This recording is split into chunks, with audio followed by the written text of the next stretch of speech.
প্রিয় ছাত্রছাত্রীগণ, ক্লাসটা আমরা শুরু করি। আজকে আমরা মডাল অক্সিলারি আমরা যেটা আগের দিন আলোচনা করেছিলাম উড, সেই উডের প্রসঙ্গ নিয়েই আসছি। বাকিগুলো আজকে আমরা সব আলোচনা করে নেব। উডটা আমরা আগের ভিডিওতে কমপ্লিট করতে পারিনি, এটাতে আজকে আমরা কমপ্লিট করে নেব। বাকি যেগুলো আছে সেগুলো তোমরা মন দিয়ে শোনো। আমি যথাসাধ্য চেষ্টা করব তোমাদের মাথায় ঢুকিয়ে দেওয়ার। তোমরা মন দিয়ে শোনো, আশা করি বুঝতে পারবে, অসুবিধা হবে না। আর যদি কোনো প্রশ্ন থাকে তাহলে আমাকে করবে।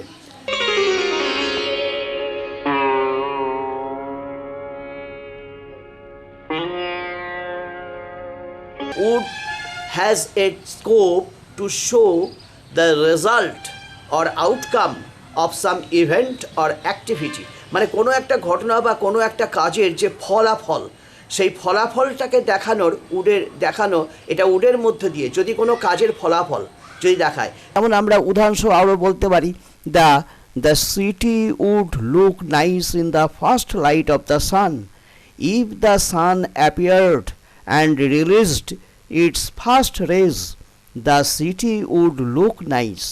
This is the result. The city would look nice. This is the result. আবার ধরো, nature would put on a furious look in flood time. If flood appeared, nature would put on a furious look. This is the result. যে nature would put on a furious look, result. এই hypothetical সেন্সেই উডটা এইভাবে used হয়।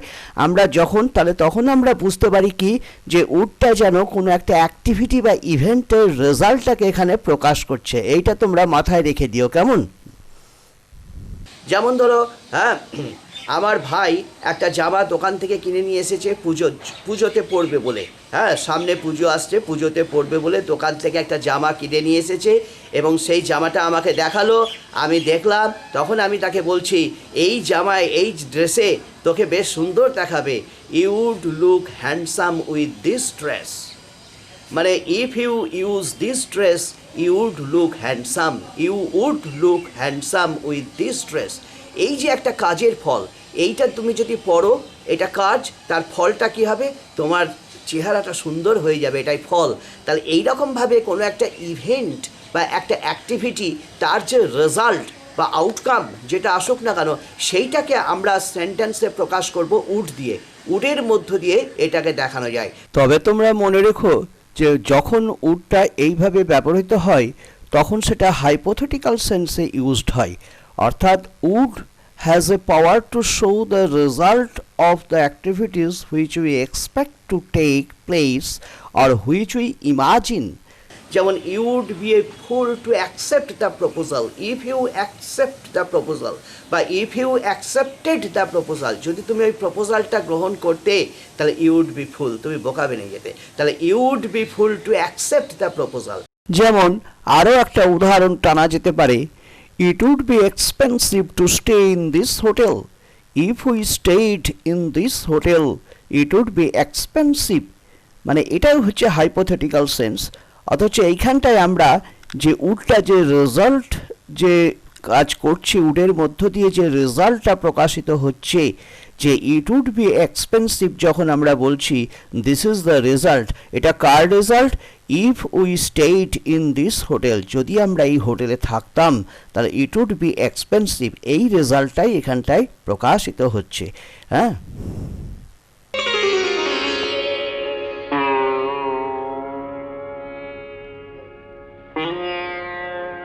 আবার দেখো যে উডকে সময়ে সময়ে আমরা সম্ভাবনা, লাইকলিহুড, সার্টেনটি, মানে would is used to express likelihood আর প্রবাবিলিটি অর সার্টেনটি।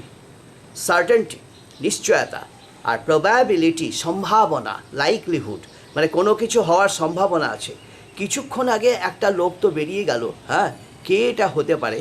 যে ওটা সম্ভবত রমেন বাবু হবে, তার তো আসার কথা ছিল। আমরা এটা বলতে পারি, a man has just left the house, who can it be? That would be Ramen babu. এটা লাইকলিহুড, সম্ভাবনা। কথাটা বুঝতে পারে জিনিসটা। The woman would be 50 now I suppose, এটাও বলতে পারি the woman would be 50 now I suppose, এটা আমি মনে করছি। লাইকলিহুড, হ্যাঁ, even a child would understand this, এমনকি একটা শিশুও এটা বুঝবে, এটা সার্টেনটি, নিশ্চয়তা। শিশুকে বোঝালে শিশু বুঝবেই, এই যে নিশ্চয়তা এখানে বোঝাচ্ছে, তা এই নিশ্চয়তা, এই যে সার্টেনটি, এই লাইকলিহুড, এই প্রবাবিলিটি এখানে এক্সপ্রেস করানোর জন্যে আমরা উডকে আমরা ব্যবহার করতে পারি।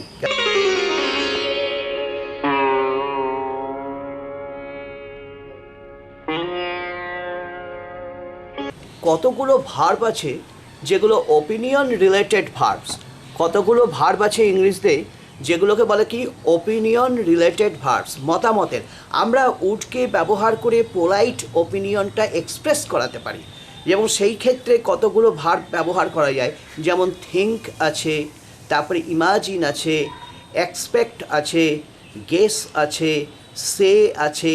এইসব ভার্বগুলো এমনভাবে আমরা ওখানে লাগাই যে আমরা খুব পোলাইটলি ওপিনিয়নটাকে এক্সপ্রেস করছি। We are going to express our opinion very politely by using these verbs like imagine, expect, guess, say, think, ETC etcetera. এরকম এইসব ভার্বগুলো আমরা কারোর কাছে মানে আমরা যেন ওই উক্তিটা যে বলতে যাচ্ছে সেটা সম্বন্ধে আমাদের মনের মধ্যে একটা মানে খুব সন্দেহ রয়েছে, আমরা ঠিক নিশ্চিত নয়, উই আর নট সার্টেন, কিন্তু সেই ক্ষেত্রে আমরা খুব পোলাইটলি এই ওপিনিয়নটাকে এক্সপ্রেস করে তখন আমরা একটা সিদ্ধান্তে আসতে পারি যে না এটা হতে পারে। যেমন একটা উদাহরণ দিয়ে আমি এটাকে বোঝানোর চেষ্টা করছি, যেমন ধরো যে আমি আশা করি এবার শিক্ষক মহাশয় তার প্রস্তাবটাকে গ্রহণ করবে, এই যে কথা বলছি, I would expect that the teacher will accept his proposal, I would think that the situation will change, I would think that the prices of the goods will come down। এই যে কথাগুলো বলছি এখানে কিন্তু আমার মতটাকে আমি প্রকাশ করছি অত্যন্ত নম্রভাবে, কিন্তু এখানে এই মতামতের সঙ্গে যে ভার্বগুলো আছে, যেমন থিঙ্ক আছে, সে আছে, ইমাজিন আছে, এক্সপেক্ট আছে, গেস আছে, এইসব ভার্বগুলো দিয়ে এগুলোকে প্রকাশ করা যায়। এটা কিন্তু তোমাদের মাথায়তে রেখে দিও। যেমন আমরা বলতে পারি কাউরের মত চাওয়ার জন্য, where would be a good place to travel this year, where would be a good place to travel this year, মানে এই বছরে ভ্রমণ করার পক্ষে উপযুক্ত জায়গা কোনটা হবে, অন্য কাউরির মতটাকে আমরা চাইছি, এভাবেও আমরা সেটাকে আমরা প্রকাশ করতে পারি। I would think that he will be kind to them, মানে আমার তো মনে হচ্ছে সে তাদের প্রতি একটু দয়ালু হবে। এই যে ভার্বগুলো যেমন থিঙ্ক আছে, এইসব ভার্বগুলোর প্রতি সঙ্গে উডকে লাগিয়ে আমরা আমাদের এই মতামতটাকে আমরা পোলাইটলি এক্সপ্রেস করাতে পারি।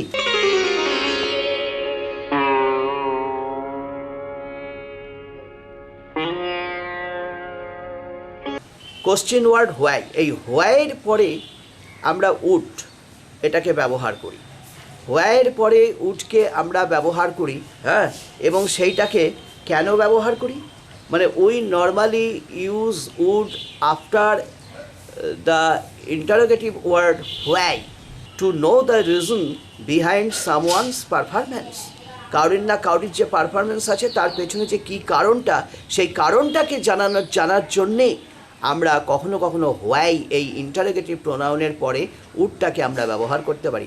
তাহলে interrogative pronoun why is followed by would, মানে when we express our curiosity to know the reason behind some occurrence, why would he surrender to him, কেন সে তার কাছে শুধু সমর্পণ করবে, why would he surrender to him, কেন সে, মানে এটা একটা কারণ জানার জন্যে, মানে সে সবাই বলছে যে সে আত্মসমর্পণ করুক, কিন্তু আমি এসে সেই সময় বলছি যে কেন সে আত্মসমর্পণ করবে, তার কারণটা কি, কারণটা আমাকে বলো, আমি কারণটা জানতে চাইছি।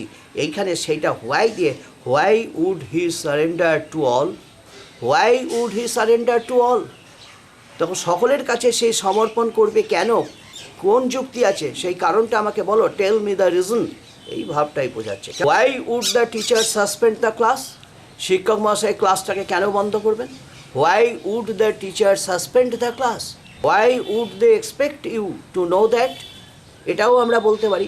এই যে হোয়াইয়ের পরে উড বসাচ্ছি, why would he unnecessarily come here.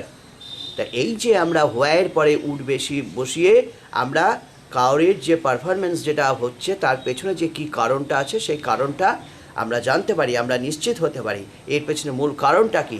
এইভাবেও আমরা উডকে হোয়াইয়ের পর ব্যবহার করতে পারি।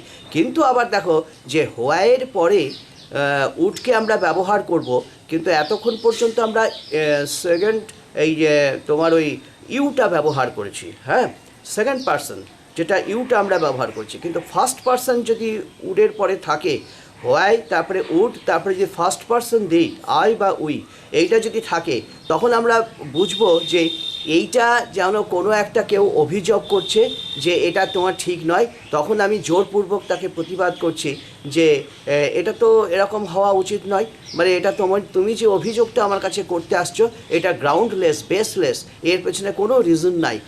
এইটাকে আমরা ফার্স্ট পারসন যদি আমরা সেট করি এই হোয়াই উড তারপরে, তাহলে এটাই বোঝায়। Why would I close it when we are about to reach the conclusion? Why would I close it? Why would I close the meeting when we are about to reach the conclusion? যখন আমরা প্রায় সিদ্ধান্তে পৌঁছবো হচ্ছে, তখন সভাটাকে আমরা কেন বন্ধ করব? আমি কেন বন্ধ করব? আমরা কেন বন্ধ করব? এই যে ভাবটা আছে যে তুমি বলছো বন্ধ করতে, সভাটা বন্ধ করো। আরে সিদ্ধান্তে আমরা চলে এসেছি, সবাই একমত হয়ে গেছে, এগ্রিমেন্ট সেখানে হতে যাচ্ছে, তা সেই সময় সভাটা বন্ধ করা ঠিক হবে? কখনো ঠিক হবে না। কেন আমরা বন্ধ করব? সেই জন্য তখন আমরা বলতে পারি ফার্স্ট পারসন দিয়ে, why would I or we close the meeting when I or we are about to reach the conclusion?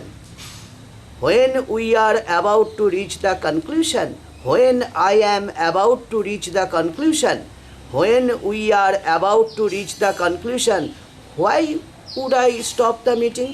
Why would I bring the meeting to halt? You often say that I try to hide or conceal something from you.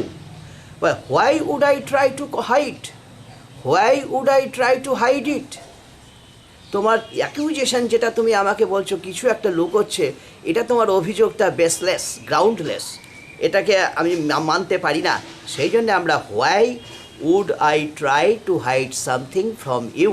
তুমি বলছো যে suspect করো আমাকে, why would I suspect you? There is no reason for suspicion. কোনো সন্দেহের কোনো কারণই নাই। Your accusation is baseless. Why would I suspect you? There is no reason behind my suspecting you. Your accusation is baseless or groundless. মানে what you are going to mention is groundless. Why would I be angry with you? এটাও বলতে পারি, why would I be angry with you? এইভাবে দেখা যাচ্ছে কি যে why interrogative প্রোনাউনটার পরে উড, তারপরে আমরা ফার্স্ট পারসন সাবজেক্ট আই বা উই এটা বসিয়ে তারপরে ভার্ব, এইভাবে আমরা যে ইন্টারোগেটিভ স্ট্রাকচারটা তৈরি করি তা থেকে আমরা বুঝতে পারি যে অন্য কোনো একটা ব্যক্তি যে অভিযোগটা আমার কাছে আনতে চেয়েছে সেই উক্তিটা বলে তার যে অভিযোগটা বেসলেস বা গ্রাউন্ডলেস এটা আমরা বুঝিয়ে দিতে পারি। এই জায়গাতে উডের একটা বিশেষ ব্যবহার, এটা কিন্তু তোমরা মনে রাখবে। তাহলে উড সম্বন্ধে আমরা অনেক কিছুই শিখলাম, এ পর্যন্তই আলোচনা থাকলো। তোমরা কালচার করো বাড়িতে। আজকে আমি ক্লাসটা এখানেই শেষ করছি। Best of luck to all of the students. ভালো থাকো।